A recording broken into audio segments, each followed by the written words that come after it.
Every war reaches a point where swords stop deciding the future, and people's choices do. House of the Dragon Season 3, Episode 6 isn't remembered because of its biggest battle. It's remembered because almost every major character quietly crosses a line they can never step back from. A king begins to doubt the people standing beside him. A queen discovers that victory may demand a sacrifice even she never imagined making. A dragon rider realizes power hasn't made his life better, only more lonely. And buried beneath all of that is a secret that reaches back generations, connecting forgotten Targaryens, mysterious dragon eggs, ancient prophecies, and even the future world of Game of Thrones. But here's the surprising part. None of those moments are really about dragons. They're about control. Who has it? Who thinks they have it? And who is slowly losing it without even realizing. By the end of this episode, several characters believe they're making the smartest move of the war. In reality, they may have already guaranteed their own downfall. And once we connect all of these moments together, including the hidden callbacks to Aegon's conquest, the doom of Valyria, and events that eventually shape Game of Thrones, this episode becomes far more dangerous than it first appears. So, let's break it all down. For most of this season, the war has looked like a struggle between two rival claims to the Iron Throne. Episode 6 quietly reveals that the conflict has evolved into something much larger. It's no longer simply blacks versus greens. It's becoming a battle between certainty and uncertainty. Almost every leader believes they understand the board, but the audience can already see pieces moving they don't. That's what makes this episode so fascinating.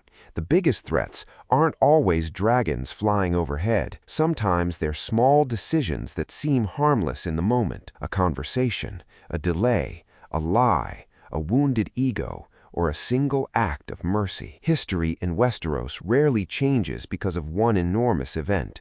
It changes because dozens of seemingly insignificant choices begin pointing in the same direction until disaster becomes impossible to avoid. And that's exactly the feeling Episode 6 creates. One of the clearest examples is Criston Cole. On the surface, his story appears to be about military strategy and survival, but psychologically, something much deeper is happening. Ever since the Dance of the Dragons began, Cole has measured his worth through glory. He wants history to remember him, not merely as a commander, but as the man who changed the fate of the realm. That obsession explains why he continues marching into impossible situations.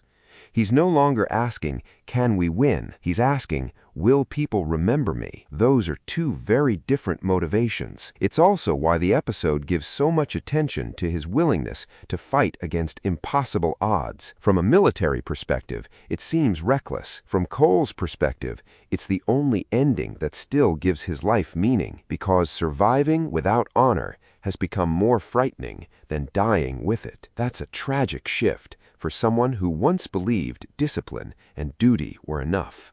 There's another layer many viewers may overlook. Cole's personal journey mirrors the downfall of several legendary knights throughout Westerosi history. Characters like Barristan Selmy and even Jaime Lannister struggled with the gap between reputation and reality. People celebrated them as symbols, but inside, they questioned whether they truly deserved those legends. Cole takes the opposite path. Instead of living up to the legend, he becomes consumed by creating one. That difference changes everything. His choices stop serving the kingdom. They begin serving the story he wants history to tell. Ironically, history almost never remembers people the way they imagine, and George R.R. Martin constantly returns to this idea throughout House of the Dragon and Game of Thrones. The songs rarely tell the complete truth. Legends simplify people. Reality never does. That theme extends far beyond Criston. Look at Queen Rhaenyra. This episode quietly asks one of the biggest questions in the entire series.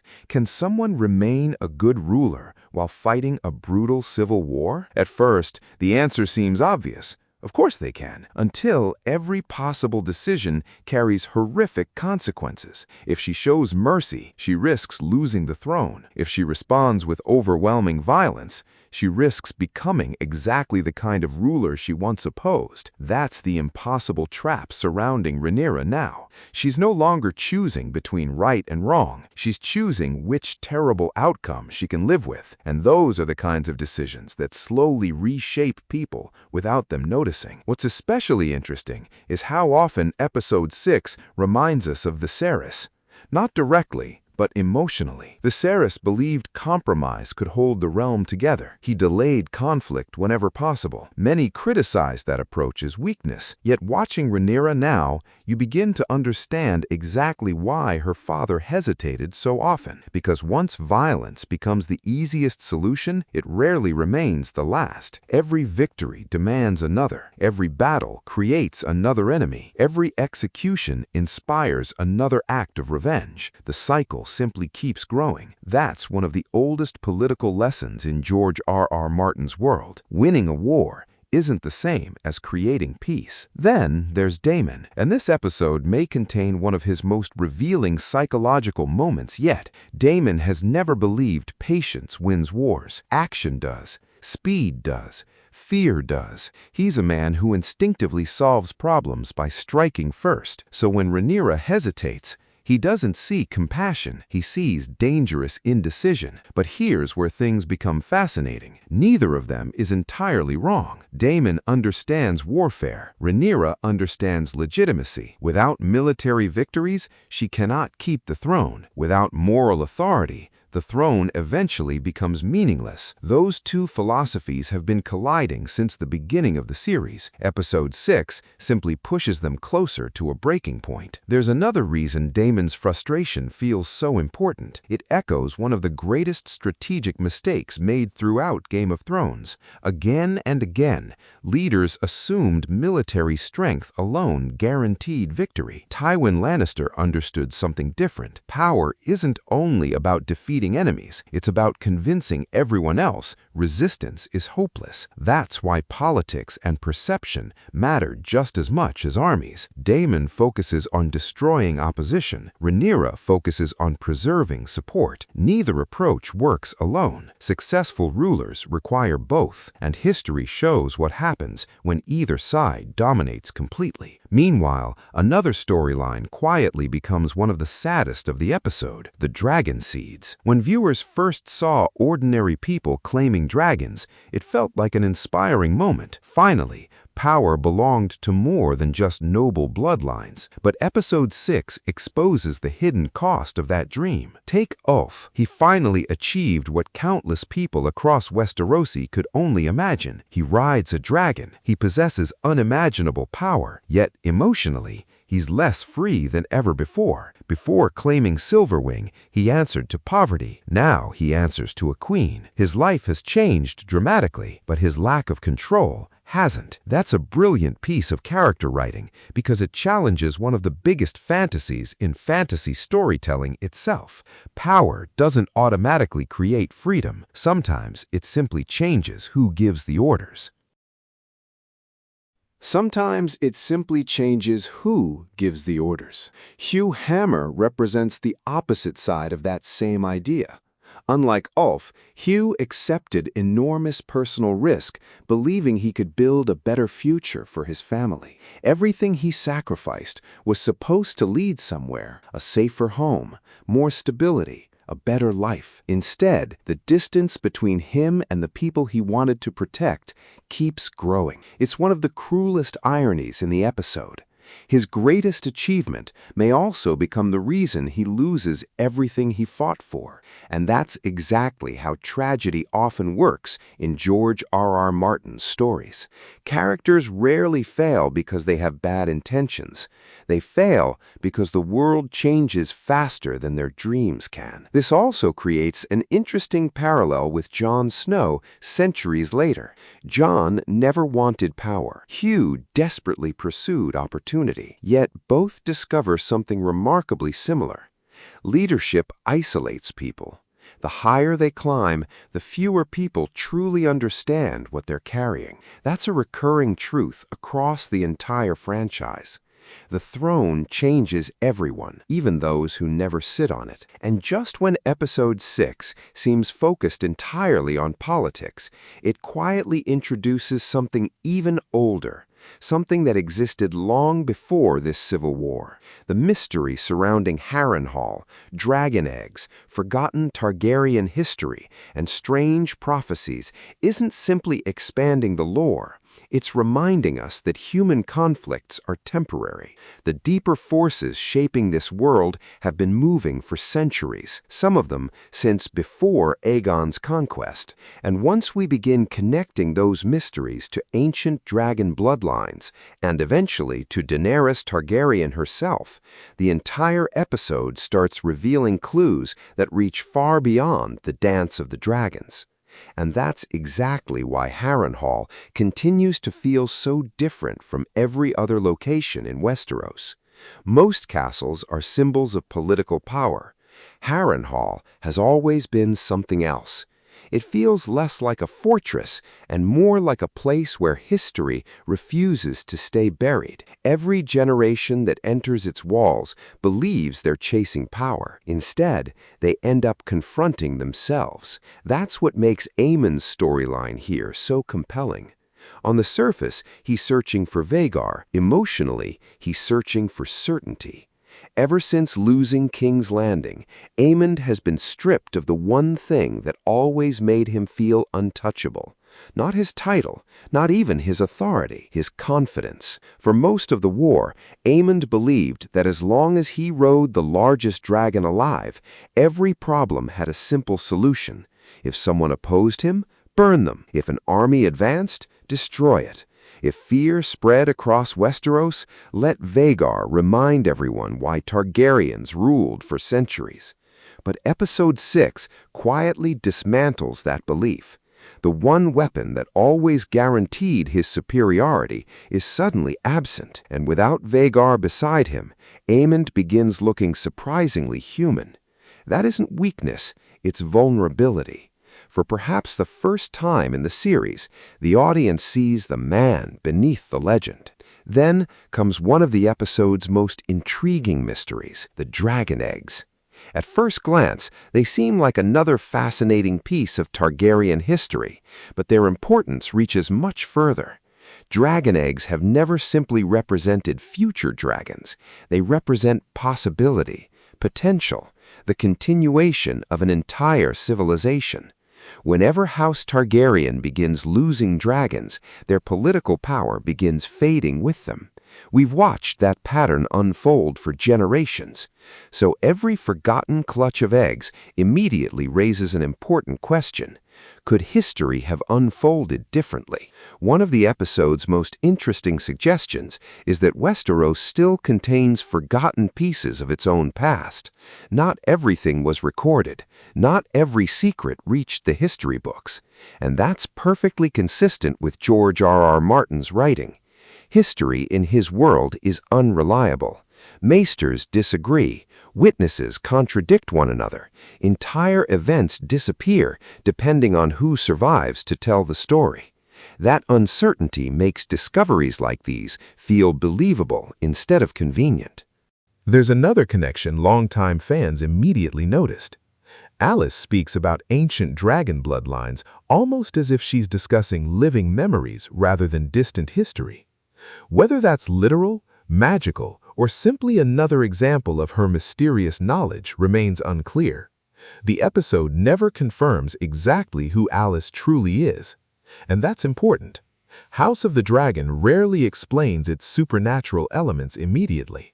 Instead, it asks viewers to live with uncertainty. The same storytelling approach surrounded Bran's visions in Game of Thrones, or the three-eyed raven, or Melisandre's prophecies. Magic in this universe almost always feels incomplete. Characters understand pieces, never the entire picture. That uncertainty is what makes it believable, because real myths work exactly the same way. One possible interpretation, and it's important to stress that this remains theory, is that Alice understands far more about the relationship between dragons and destiny than anyone else currently alive. If that's true, Her conversations aren't simply about preserving dragon eggs. They're about preserving the future itself. And suddenly, her scenes become much larger than this civil war. They become part of a timeline stretching from old Valyria, through the dance, all the way towards Daenerys Targaryen centuries later. Speaking of the future, Episode 6 quietly plants several ideas that echo throughout Game of Thrones. One of the strongest is the growing distance between rulers and ordinary people. Every council meeting discusses armies, castles, dragons, political alliances. Meanwhile, common people continue paying the highest price. Homes disappear, families are separated, entire villages become strategic objectives instead of communities. Sound familiar? It's exactly the same criticism George R.R. Martin later explores during the War of the Five Kings. Whether it's Robb Stark, Stannis, Joffrey, or Daenerys, ordinary people almost always suffer while great houses argue over who deserves the throne. The faces change, the pattern doesn't. That's one of the central tragedies of Westeros. Perhaps no character illustrates that better than Hugh Hammer. His original dream was surprisingly simple: protect his family, build a better life. But the closer he moves toward power, the further away that dream becomes. Episode 6 repeatedly asks a painful question: how much of yourself can you sacrifice before the original goal no longer matters? Because that's exactly what ambition does. It slowly changes the reason you started. By the time success arrives, you're often chasing something completely different. That's why Hugh's emotional conflict feels so authentic. He isn't choosing between good and evil. He's choosing between two responsibilities that can no longer exist together: his family or the destiny placed upon him. Ulf faces the opposite dilemma. He finally possesses everything he once believed would make him important. Yet nobody truly respects him. People value his dragon, not the man riding it. There's a huge difference. Episode 6 subtly reminds us that power borrowed from something else is never entirely yours. Kings borrow power from armies, lords borrow power from family names, dragon riders borrow power from dragons. If those foundations disappear, what remains? It's a question almost every major character in this series will eventually have to answer. Back in King's Landing, Rhaenyra's situation becomes increasingly dangerous, not because she's losing battles, but because she's beginning to lose something even more valuable: trust. Leadership depends on more than making correct decisions. People must believe those decisions are leading somewhere. Fear spreads fastest when uncertainty replaces confidence. That's exactly what her enemies understand. They don't necessarily need to defeat Rhaenyra militarily. If they can convince enough people that she cannot restore order, the throne begins slipping away on its own. It's political warfare, and in many ways, it's even more effective than open battle. Daemon recognizes the danger immediately. His solution remains predictable: strike harder, move faster, eliminate the threat before it grows. Rhaenyra continues searching for a path that preserves both victory and legitimacy. Neither strategy feels entirely sufficient anymore. That's what makes their relationship so compelling. They're not simply disagreeing, they're revealing two completely different philosophies of leadership. One rules through fear, the other hopes to rule through loyalty. History rarely allows either approach to exist alone. Meanwhile, another fascinating thread continues developing beneath the surface: prophecy. Ever since Viserys revealed Aegon's dream, prophecy has shaped countless decisions. Some characters believe it's guidance, others treat it as destiny. But House of the Dragon keeps asking whether prophecy actually protects anyone, or simply convinces people to justify terrible choices. It's a question Game of Thrones asked repeatedly. Think about Melisandre, think about Cersei, think about Daenerys. Each believed they understood destiny, each interpreted prophecy differently, and every one of them paid an enormous price for certainty. Perhaps that's the real warning. Prophecy doesn't remove free will. people destroy themselves trying to force prophecy into reality. One detail that deserves far more attention is how Episode 6 portrays silence. Notice how often characters hesitate before answering. Conversations pause, people avoid eye contact, important truths remain unspoken. Those moments aren't empty, they're carrying emotional weight. George R.R. Martin has always understood that what characters refuse to say often matters more than what they actually speak aloud. House of the Dragon continues honoring that tradition beautifully. Sometimes silence reveals guilt, sometimes fear, sometimes love, and sometimes it's the exact moment someone decides to betray another person. By the end of this episode, almost every major player believes they're preparing for the next battle. The audience realizes something different. The real battle has already begun, not between armies, but between identities. Rhaenyra is struggling to remain the ruler she wanted to become. Daemon is struggling to accept limits. Aemond is discovering that fear alone cannot guarantee loyalty. Hugh and Ulf are learning that extraordinary power doesn't erase ordinary pain. And beneath every one of those stories lies the same question: what kind of person survives after a war changes everything? That's why Episode 6 feels so important. Its biggest moments aren't explosions or dragonfire. They're invisible decisions, the kind history usually overlooks until those decisions reshape the entire world. And perhaps that's the strongest connection to Game of Thrones. Both stories remind us that kingdoms rarely collapse because of one catastrophic event. They collapse because pride replaces wisdom, fear replaces trust, and good people slowly convince themselves that one more compromise doesn't matter, until suddenly it does. With only a handful of episodes remaining, the pieces are no longer being placed on the board, they're already moving. The alliances that seem unbreakable are beginning to crack, hidden ambitions are becoming impossible to contain, and several choices made in this episode may not reveal their true consequences until it's far too late to undo them. That's what House of the Dragon is so compelling. Every victory carries the seed of defeat. Every prophecy creates another mystery, and every step toward the Iron Throne demands a price that no ruler ever expects to pay. The question now isn't simply who will win the Dance of the Dragons, it's who will still recognize themselves when the dancing finally ends. And maybe that's the greatest lesson Episode 6 leaves us with.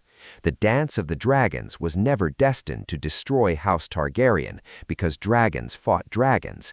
It was destined to destroy them because they slowly stopped trusting one another. Every faction believes it's saving the realm. Every leader believes history will justify their choices. But history has a cruel habit of judging outcomes, not intentions. That's exactly why this story feels so timeless. When we look ahead to Game of Thrones, we see the consequences of everything happening here. The dragons disappear, House Targaryen falls, the Iron Throne passes through countless hands, yet the same cycle keeps repeating. Ambition replaces wisdom, fear replaces trust, and rulers become so focused on winning the next battle, they forget what they're actually fighting to protect. Episode 6 quietly reminds us that kingdoms don't collapse overnight. They collapse one decision at a time, one betrayal, one compromise, one moment where someone convinces themselves that the ends justify the means. And by the time anyone realizes how much has been lost, there's often nothing left to save. Looking ahead, several warning signs are impossible to ignore. Rhaenyra's inner circle is beginning to fracture. The Dragonseeds are becoming increasingly unpredictable. Aemond's journey feels far from over, and the political balance across Westeros grows more fragile with every passing day. None of these threads have reached their payoff yet, but together they're building toward a turning point that could change the entire war. One possible theory is that the biggest surprises still won't come from dragon battles at all. Instead, they'll come from broken loyalties. Throughout George R.R. Martin's world, the most devastating moments rarely happen because an enemy is stronger. They happen because someone trusted the wrong person or underestimated the cost of their own ambition. If Episode 6 proves anything, it's that the Dance of the Dragons is no longer just a war for the Iron Throne. It's becoming a battle for the soul of House Targaryen itself. And judging by everything we've seen so far, the hardest choices are still waiting just beyond the horizon. If you enjoyed this breakdown, let me know which hidden detail or Game of Thrones connection stood out to you the most. And if you're as excited for the next episode as I am, don't forget to subscribe to the Screen Atlas, because we'll be breaking down every reveal, every hidden clue, and every connection as this incredible season continues. Until next time, thanks for watching.